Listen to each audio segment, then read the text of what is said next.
Hey everybody, it is the Angry Honey Badger here, and it is time to take a look at the champion tier list for patch 6.4.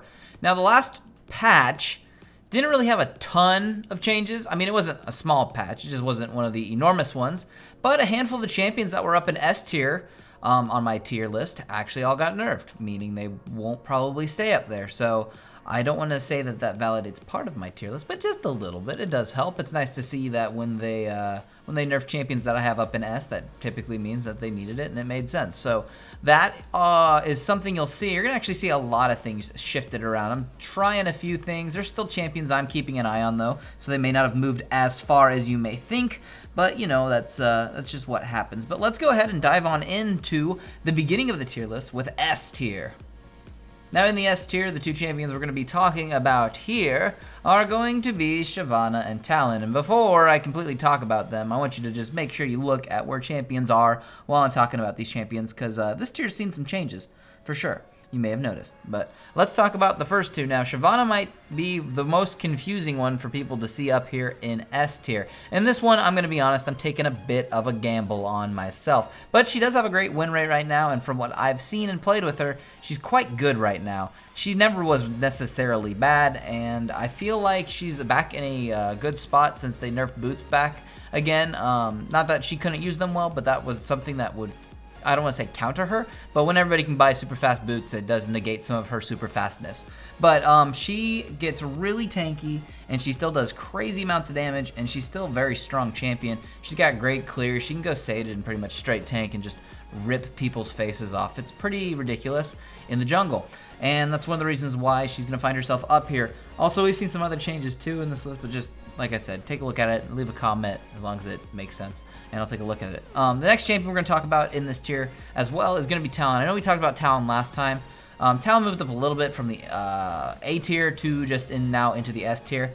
Realistically, the new item has just kind of made him super good. He's got an insane win rate too. I know the tier list isn't necessarily based on win rate, because it's not, but he's definitely been seeing way more of an impact in the last two patches, and that's just been moving him up the list. We'll see if he gets nerfed. I'm not sure he necessarily will, or if the meta just shifts to take some power away from him, or if, you know, they just finally nerf the item, and that'll probably pull him back down a little bit. It's also helped Zed out too, no doubt, but Zed still sits in a comfortable spot in the A tier, no doubt. So those are the two champions this tier that I just wanted to take a look at, but obviously there's some other changes in here too. Cog gets up here for now, but not at the very top. Can't put him there for many reasons, mostly because you have to build a damn team comp around him to get that power out of him. And Fiora and Gangplank, I didn't drop him out of this tier, but they have been lowered in power. I will see where they go after this patch, but they're still quite good just based on what their kit brings them. Moving things on to the A tier, this is a tier that I have messed around with a little bit. You can see that things have shifted quite a bit in some cases. The two champions we're talking about here are going to be Nautilus and Jhin.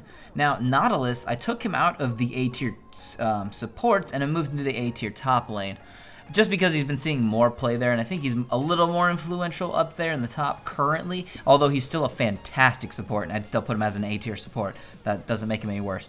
And just to reiterate to people, if you only see a champion listed in one position, the position I put them in, it means they're at least blank in that tier. But Nautilus, if you were to play him in the jungle, I'd probably put him in A-tier jungle too.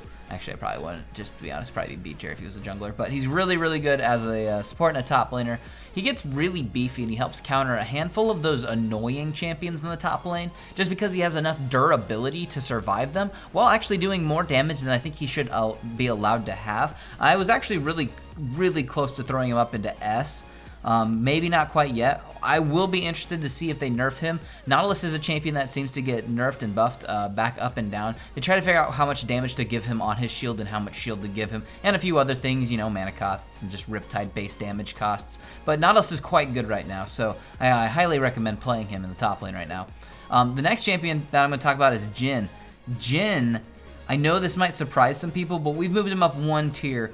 Jin's just in a great spot, to be completely honest. Now that people are finally kind of figuring out his play style, they're playing it way more effectively. People were over-committing for the 4th shot previously. You have to be really careful with Jhin and his positioning. Also, he does way more damage than people suspect when he actually hangs back in a team fight. With a lot of other ADCs, you hang back in a team fight, you typically don't do any damage, but he still has many effective ways to deal plenty of damage when he is standing back in a team fight.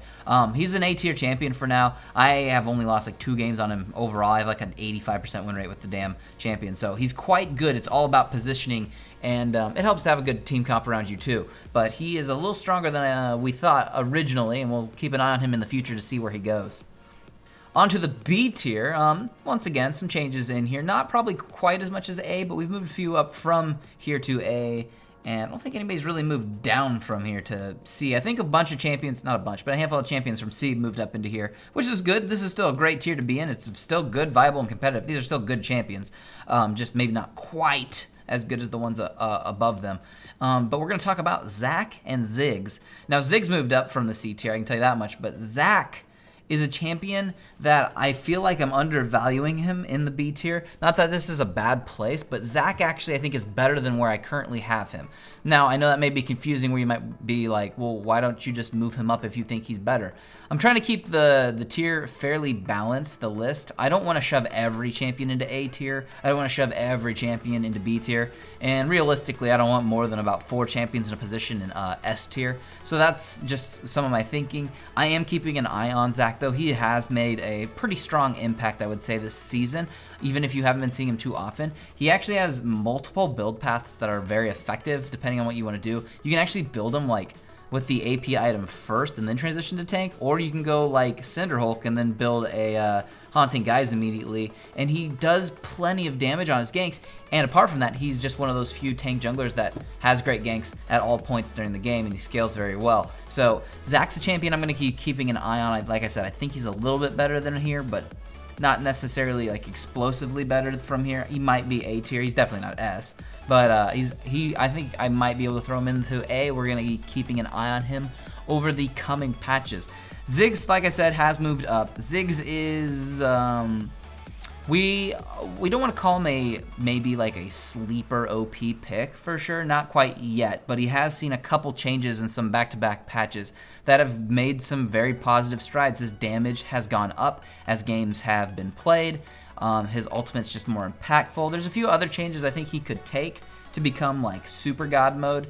But obviously we're in B tier. He's just at least good now again. But he's more impactful than he was for sure. I like where he currently kind of is at. I don't think they need too much more. I know a lot of people hate some of the travel time on his Q, but I think it's a skill thing. You have to work out skill stuff with all champions. But he's much more effective than he was previously, and he's definitely worth trying again, as I've mentioned in a previous free week. So Ziggs is definitely on the rise a little bit. Whether or not it takes him to a higher place like A or S eventually, who knows what they do with him or how the meta shifts. He's definitely coming up from the bottom, you could say, and that's a good thing. It's positive. We like that for Ziggs. Moving things on to the C tier, nobody's really been moved down to the C tier, and that's a good thing probably for most people. C tier's still okay. I mean, they're lacking a little bit. There's no surprise that Tryndamere and Yorick and Singed aren't necessarily good champions right now, and some of the other ones. Warwick and Skarner still lack certain problems. I actually think I did move Warwick down to this tier, to be honest. I think I did. There's been some internal fluctuations, too, within this tier. And then the other one I'm not going to necessarily talk about tons is I am keeping an eye on Volibear. I know some people have expressed some about Volibear and where they think he should be. I agree, he's got a pretty strong win rate in solo queue, but I don't think it actually transitions very well into other dimensions of the game. And like I said, this isn't just about win percentage in solo queue. I know that can help shape things and I can help reference that, but I can't just reference, things based on that. Just if you want to see a percentage win rate for champions, you should just go look at the percentage of won games. But in some of these other cases, it does work well. Viger's win rate is terrible. Karthus's has always been spotty. Galio's is actually pretty good. Once again, he fits in weird team comps, and typically when he gets played, it's by people who know what they're doing with him. So that's just something to pay attention to. And then moving things on to the F tier, I still have these 3 champions in here. It's not because they're bad. It's mostly just because they're very difficult to place. Still trying to figure out Mordekaiser. It's just awkward because he's a marksman, kind of. or a carry, but he's not anymore, and then they tried to buff him so he worked in solo lanes again, and then I've been playing in the jungle, and he's just a mess. Zilean, still can't figure out.